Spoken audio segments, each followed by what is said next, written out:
기독교 세미나 다니엘과 요한계시록입니다. 다니엘과 마지막 때 오늘은 10번째로 다니엘 마지막 영상입니다.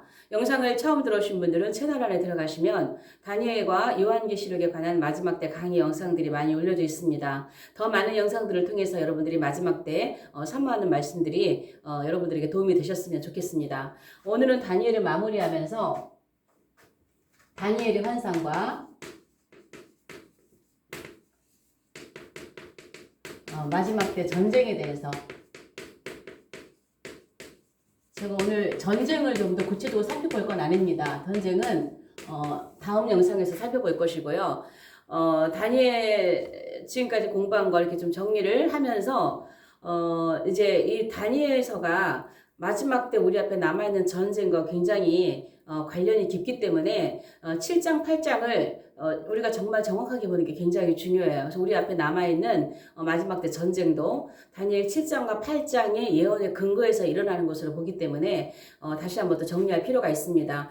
계속 반복되어 왔었지만 다니엘은 이제 동상 또 환상 예언, 이렇게 이제 2장의 동상, 또 7, 8장의 환상, 9장의 예언, 이게 주 뼈대가 되는데, 요걸 다시 한번 좀 정리를 하면서, 자, 다니엘 7장에서, 자꾸 반복을 합니다. 여러분들이 또 식상하실 수도 있겠지만, 한 번 더 이렇게 좀 보시면서 정리를 할 수 있기 바랍니다. 다니엘 7장은, 신약 끝에 적그리스도가 어디서 나올 것이냐, 이걸 얘기했을 때 하나, 둘, 셋. 여러분이 제가 7장이나 8장을 할 때에 그 장에서 무엇을 드러내고자 하는지를 제가 보라 그랬죠. 그래서 7장에서는 짐승이 4마리가 나오지만 4마리의 짐승 가운데서도 4번째 짐승에 관심이 있다 그랬어요. 하나님께서 다니엘의 이 환상, 7장의 환상을 통해서는 4번째 짐승에서 나오는 여기 10뿔 짐승이라는 10뿔 짐승. 자, 요것이 마지막 때 전쟁과 굉장히 중요하기 때문에 제가 자꾸 강조를 하는 겁니다. 10뿔에서 나오는 작은 뿔이라고 했어요. 작은 뿔. 10뿔에서 나오는 작은 뿔. 그래서 고로마 판도에서 나오는 요 신로마 NWO, 여기서 NW가 나오는데, 자, 그래서 이거는 서방 세력에서 나온다 그랬죠. 자, 그래서 다니엘 7장에서는 사자나 곰이나 표범이나 여기는 그냥 한 절 하고 넘어가지만 여기는 5절부터 마지막 절까지 4번째 짐승에 대해서 얘기하고 있는 것은 여기를 강조하기 위함이라는 거죠. 여기를 신노바 서방 세력에서 적그리스도가 나온다라는 것을 강조하기 위한 것이다라고 말씀을 드렸습니다. 두 번째로 정리할 것은 다니엘 8장에서는 자 반대로 구약 끝에 적그리스도는 어디서 나오느냐. 그래서 구약의 8장에서는 하나, 둘, 자 곰과 표범의 이야기였죠. 숫 양과 숫 염소의 이야기를 하면서 여기서는 요것이 염소가 4개로 나눠져서 헬라가 4개로 분리된 다음에 여기에서 마지막 구약 끝에 적그리스도가 북쪽에서 나온다 그랬어요. 그래서 이거는 10뿔에서 나오는 작은 뿔이 아니라 이것은 숫염소에서 나오는 작은 뿔이라고 했습니다. 숫염소에 나오는 작은 뿔. 자, 작은 뿔은 다 적그리스도를 가르치는 이야기고 숫염소에서 나오는 작은 뿔도 7년 가까이 또 10뿔에서 나오는 작은 뿔은 정확하게 7년을 마지막 때 이제 세계를 통치할 그런 적그리스도라고 그랬죠. 그래서 숫염소에 나오는 작은 뿔이 이거는 이제 북방 세력이라는 얘기했어요. 북방 세력. 그래서 제가 이 사방 세력과 북방 세력이라는 단어를 제가 앞에서 강의할 때 강조를 했었습니다. 이제 전쟁 얘기할 때 이걸 하겠지만, 자, 이렇게 했고요. 그 다음에 다니엘 9장에서는 얘기한 게 뭔가요? 9장에서는 이제 70일이죠. 자, 70일을 통해서 이스라엘의 진정한 회복은 어디서 되느냐? 이 땅에서가 아니라 이스라엘의 진정한 회복은 메시아 왕국에서 나왔어요. 메시아 왕국. 그래서 제가 다니엘을 쭉 얘기하면서 여러분들이 강조한 것이 뭐냐면 지금의 모든 신학들 또 뭐 이렇게 가르치는 모든 것들이 거의가 뭐 6,000년이 주를 이루고 있으니까요. 학계가 거의가 그냥 예수님의 이 땅의 재림으로 다니엘 2장에 뜨인 돌이 날아오는 것도 이 땅 예수님의 재림 이렇게만 끝나버린다는 것이죠. 그렇지만 성경은 그걸 말하는 게 아니라 예수님의 재림과 더불어서 그분의 나라를 가지고 오신단 말이에요. 이 적그리스도 자기의 나라를 갖고 왔잖아요. NW라고 하는. 그래서 예수님도 오실 때에 그분의 나라를 가지고 오시는 거예요. 빌라도 앞에서 재판을 받으실 때 이 나라는 내 나라가 아니라 그랬죠.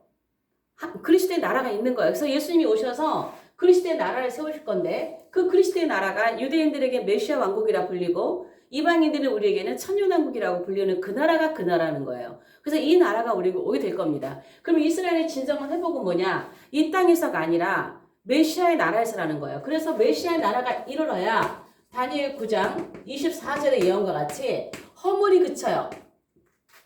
이스라엘 지금도 허물이 얼마나 많습니까? 메시아를 십자가에 못 박고 그때서 허물이 그치고 이스라엘의 죄가 그때야 끝납니다. 지금도 이스라엘 죄가 끝나지 않았어요. 계속 그리스도 하나님을 반역하고 그 메시아를 예수님을 메시아를 아직도 인정을 하지 않고 있죠. 허물이 그치고 죄가 끝나고 죄악이 용서되고 그다음에 환상과 예언이 봉해지고 영원한 의가 드러나고 마지막 제가 그거 뭐라 했어요? 이스라엘의 70일의 마지막 완성이 지극히 거룩한 곳에 지극히 거룩한 장소에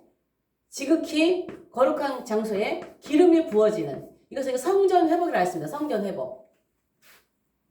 그래서 제3성전이 아마도 회복되는 것일 것이다. 그래서 70일의 시작은 성이 중건되고 70일의 끝은 성전이 회복이 되는 것입니다. 성전이. 그래서 70일을 통해서는 이스라엘이 이 땅에서 아직까지도 허물이 그치지 않고 이렇게 하나님을 반역하고 있지만 비로소 이들이 70일에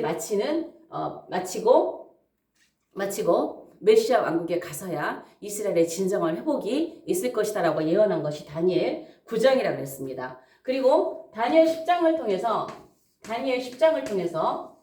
이 세상이 움직여지는 모든 세상 역사가 짐승 제국으로 표현되어지는 세상 역사도 모두가 하나님의 시간표를 따라서 진행되고 있다는 것. 지금의 모든 세상도 전부 다 우리는 성경에는 구속사 중심으로 기록이 되고 있다고 하지만 모든 세상에 운영하시는 분은 우리 하나님께서 그분의 시간표를 따라 그분의 말씀대로 세상의 역사는 흘러가고 있다는 것을 보았습니다. 영적인 세계를 보았습니다. 그리고 11장을 통해서 다니엘 11장을 통해서 우리가 신약과 구약의 구체적인 전쟁사를 봤죠. 전쟁사를 봤는데 여기서 중요한 것은 우리가 살펴봤지만 다니엘 11장 1절에서 39절까지는 구약 끝에 전쟁에 대해서 구약 끝 전쟁이죠. 적그리스도와 관련해서 구약 끝 전쟁에 대해서 얘기했고 11장 40절에서 12장 3절까지는 신약 끝에 적그리스도와 관련된 전쟁에 대해서 얘기했는데 중요한 것은 이 구약의 전쟁은 다니엘이 분명히 깨달았다 그랬어요. 깨달았다. 그런데 이것은 신약 끝의 전쟁에 대해서는 듣고도 깨닫지 못했다 그랬어요. 그러면 다니엘이 듣고도 깨닫지 못했던 이 말씀을 그대로 하나님께서 봉해놓으신 것이야. 이걸 봉해놨다 그랬죠. 다니엘 12장 4절에서 한번 봉하고 9절에서 한번 봉했다 그랬어요. 근데 하나님께서 이 봉해놓으신 것을 열어놓으셔야 우리가 마지막 때 이해를 하는데 이걸 누구한테 열어놓으셨냐? 이거 한 일에 관한 거. 누구한테 열어주셨냐? 사도 요한에게 열어주신 거야. 사도 요한에게. 뭘 통해서? 계시록을 통해서. 그래서 우리는 다니엘이 봉해놓은 이 한 일에 관한 것을 하나님께서 사도 요한을 통해서 다시 예언해 주셨기 때문에 우리는 마지막 때에 대해서 정확하게 아는 거예요.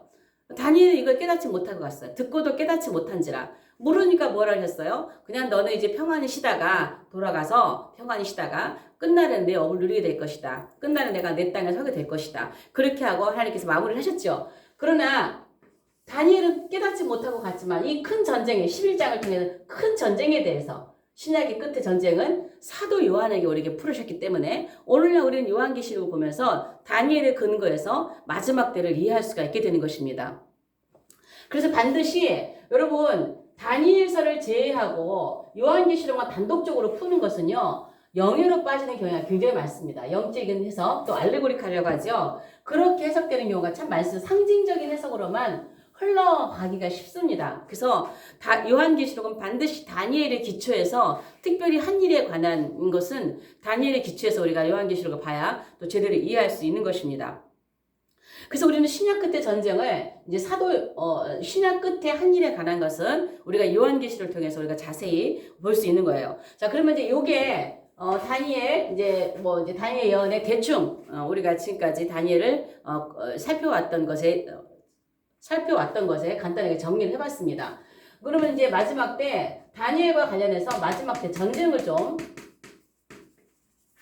이 전쟁은 제가 다음 시간부터 조금 더 이제 하나하나 자세히 조금 풀어가도록 하려고 하는데요. 이제는 마지막 때 전쟁이 이제 몇 가지가 남았어요. 마지막 전쟁이 남았는데 세계 3차전이 남았습니다. 세계 3차전. 세계 3차전이 남았고 그 다음에 시편 83편 전쟁이 남아 있습니다. 그 다음에 에스겔 38장 전쟁이 남아 있습니다. 이거를 공마곡 전쟁이라고 합니다. 공마곡 전쟁. 이 공마곡 전쟁이 또 천년왕국 끝에 한 번 더 있죠. 더 있는데 그 전쟁하고는 좀 다른 전쟁이죠. 그 다음에 마지막 전쟁이 아마겟돈 전쟁입니다. 아마겟돈 전쟁. 그 다음에 이거는 이제 아담의 나라에서 있는 전쟁이고요. 마지막 끝에 우리가 영원한 집에 들어가기 전에, 천국에 들어가기 전에 마지막 끝에 남아있는 전쟁이 이제 그야말로 공마곡 전쟁이죠. 마지막 끝에. 사실은 이 전쟁은 우리는 뭐 신경 쓸 전쟁은 아닙니다. 공마곡 전쟁. 이름이 같기 때문에 지금 제가 한번 더 요거랑 헷갈리는 분들이 많이 계시기 때문에 이제 조금 정리를 하는 건데, 이제 요거를 따로따로 살펴보겠지만, 세계 3차전은요, 계시록 9장에 보면 6번째 나팔이라고 하죠. 이제 나중에 살펴보겠지만, 6째 나팔이에요. 6째 나팔. 이거는 이제 NW, 세계 정보를 세우기 위한 마지막 전쟁입니다. 그래서 여러분들이 일루미나티 카드에 보면 일루미나티의 마지막 카드가 3차전으로 되어 있죠. 3차전 이후엔 카드가 없다 그러죠. 그래서 그들이 3차전 그들의 계획 속에서 NW 세계 정보를 세우기 위해서는 마지막 때 3번의 큰 전쟁이 필요하다라는 것이 그들의 계획서에 나와 있지요. 그래서 그들의 계획대로 1차전과 2차전을 성공을 했고 이제 마지막 3차전 이제 NW 달성을 위한 마지막 전쟁이 남아 있습니다. 물론 이것 또한 하나님께서 허락하시는 시간 안에서 진행되어지는 것이죠. 그래서 그런데 이 전쟁이 이제 중동 전쟁이죠. 근데 이거를 갖다가 중동 전쟁으로만 이렇게 거기도만 가둬 놓으시는 분들이 계세요. 이제 많은 분들이 3차전이나 에스겔 38장 전쟁도 굉장히 혼동이 되시고요. 3차전과 아마겟돈 전쟁, 또 에스겔 38장 전쟁과 아마겟돈 전쟁을 혼돈하시는 분들이 많이 계세요. 근데 우리가 정확하게 이거를 볼 수 있는 것은 다니엘을 기초로 해서 보면 이게 정확하게 보일 수가 있거든요. 그리고 이러한 전쟁들이요, 다니엘서나 또 에스겔이나 시편이나 또 요한계시록이나 이런 데 보면 정확하게 이 전쟁에 대한 목적이 있고요. 이 전쟁에 대한 결과가 있고요. 이 전쟁에 참여하는 국들이 다 있습니다. 어떤 나라들이 참여하는지, 이 전쟁의 목적은 무엇인지, 이 전쟁의 결과는 무엇인지 이런 것들이 다 있다. 그래서 우리가 이 전쟁을 구분할 수가 있어요. 구분할 수가 있는데 다니엘이나 요한계시록이나 이런 거를 우리가 순서적으로 보지 않고 이걸 정리하지 않는 게 막 섞여버리는 것이죠. 그래서 이거는 이제 유프라테스 강을 중심으로 일어나기 때문에 중동 전쟁입니다. 그러나 이거를 중동 전쟁으로만 묶고 3차전으로 번지는 것까지 보지 않는 분들도 계시는데요. 중동을 중심으로 해서 세계 3차전으로 번지는 전쟁이라는 것을 여러분 기억하시면 좋겠고요. 그 다음에 시편 83편 전쟁은 이사야 17장에 보면 이제 다메섹이 무너지는 예언이 있는데 아직 다메섹이 무너지지 않았죠. 그래서 이제는 요 전쟁까지는 3차전까지는요 7년 전에 일어나는 전쟁이에요. 7년이 시작되기 전에. 7년이 시작되기 전까지 일어난 마지막 전쟁이고 여기서부터는 7년 안에 일어나는 전쟁입니다. 시편 83편 전쟁부터는 7년 안에 한 일이 안에 들어갑니다. 여기서부터는 한 일이 안에. 여기는 이제 아담의 나라를 벗어나서 이런 전쟁이기 때문에 우리가 3차전이 끝나고 나서 이제 마지막 한 일회가 시작되는 7년에는 이러한 전쟁들이 있는 것이죠. 아마겟돈 전쟁은 물론 7년이 다 끝난 시점에서 70일회가 끝난 시점에서 이 전쟁이 일어나는 것으로 보는데요. 그래서 시편 83편 전쟁, 이 전쟁은요, 간단하게 얘기하자면 이스라엘의 주변에 있는 오각형에 있는 나라들, 이스라엘 주변에 이렇게 나라들이 목적이 뭐냐면 나중에 자세히 하겠지만 이스라엘이라고 나라 민족 자체를 이 지구상에서 없애버리기 위한 목적을 가지고 전쟁을 하는 거예요.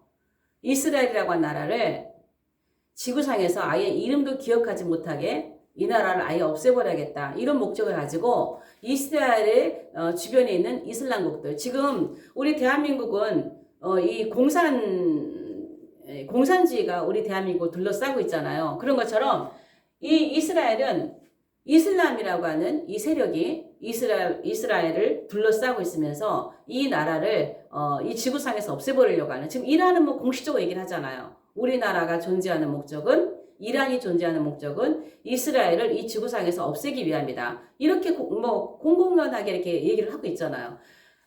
지금까지 이스라엘이라는 나라가 그렇게 멸망의 위기를 겪어왔지만 아직도 살아남아 있고, 우리 주님 오실 때까지, 그리고 천년왕국에서도 이스라엘이라는 나라는 굳건하게 남아서 그 민족에게 주어진 사명을 감당하게 될 것입니다. 그래서 이 전쟁이 일어날 것이고요. 에스겔 38장 전쟁은요, 이제 이거는 이제 시편 83편 전쟁은 아마도 전 3년반이 지나면 일어날 가능성이 높습니다. 전 3년반이 지나면 그때에 이제 왜냐면 이때까지는 평화조약이니까 3차전 끝나고 이제 7년 시작되면은 평화조약이 맺어지기 때문에 전쟁이 없죠. 그 주변에 전쟁이 없고, 그 다음에 이제 전 3년반이 끝나면서 시편 83전 전쟁이 일어날 것이고, 에스겔 38장 전쟁은 아마도 후 3년반 거의 끝에쯤 일어날 가능성이 높습니다. 그래서 요거는 목적이 뭐냐면 이스라엘의 재물을 약탈하러 오는 전쟁입니다. 재물을 약탈하러 오는 전쟁이에요. 많은 강대국들이 저기 서방 쪽으로 또 남방 쪽으로 북방 쪽으로 많은 나라들이 연합해서 그 조그만 한 나라를 치기 위해서 터키와 러시아를 중심으로 해서 이스라엘의 재물을 약탈하러 오는, 그래서 이스라엘에 지금 석유가 나잖아요. 아마 이때 되면 많은 중동의 나라들의 석유들이 마를 것이고 이스라엘은 계속 부해질 겁니다. 그래서 나중에는 이 이스라엘 나라를 재물을 약탈하기 위한, 그러니까는 요 바로 전에 일어나는 시편 83편 전쟁에서도 이스라엘을 없애기 위해서 그들이 쳐들어왔지만 결국은 패하거든요. 그러니까 나중에는 그 작은 나라지만 많은 나라들이 이스라엘을 얕보지 못합니다. 이스라엘을 감히 없애겠다는 목적은 갖지 못해요. 이스라엘의 많은 재물들을 약탈하러 오는 전쟁입니다. 그러나 여러분, 이 전쟁하고, 자, 에스겔 38장 전쟁하고 3차전 전쟁은요, 이 3차전 전쟁은요, 적그리스도의 등장 무대가 될 것입니다. 적그리스도가 등장하게 되는 등장 무대가 될 것이고, 에스겔 38장 전쟁은 적그리스도의 멸망 무대가 될 것이에요. 멸망 무대. 자, 이렇게 펼쳐질 겁니다. 그래서 이거는 거의 후 3년반 끝에 일어나면서 이 전쟁은 적그리스도의 멸망 무대가 되면서 에스겔 38장 전쟁은 거의 마무리될 무렵에 아마겟돈 전쟁으로 연결돼서 확장될 확률이 높습니다. 그래서 에스겔 38장 전쟁을 마무리하면서 에스겔 38장 전쟁 하나님이 심판하시면서 주님이 지상에 재림하셔서 아마겟돈 전쟁으로 발전될 가능성이 높습니다. 어떤 분들은 이 아마겟돈 전쟁은 물리적인 전쟁이 아니라 영적인 전쟁으로만 보시는 분들이 계시지만 아마겟돈 전쟁도 물리적인 전쟁입니다. 이 땅에 오셔서 주님이 오셔서 전쟁을 하게 될 것이고요. 아마겟돈 전쟁터가 되면 이제 마지막에 이제 민족 심판까지 있죠. 마태복음 25장에 양과 염소의 그 민족 심판이 있는 것처럼 이제 마지막 심판일 텐데, 아마겟돈 전쟁 마당까지 가면 엄청나게 많은 사람들이 죽을 것이고요.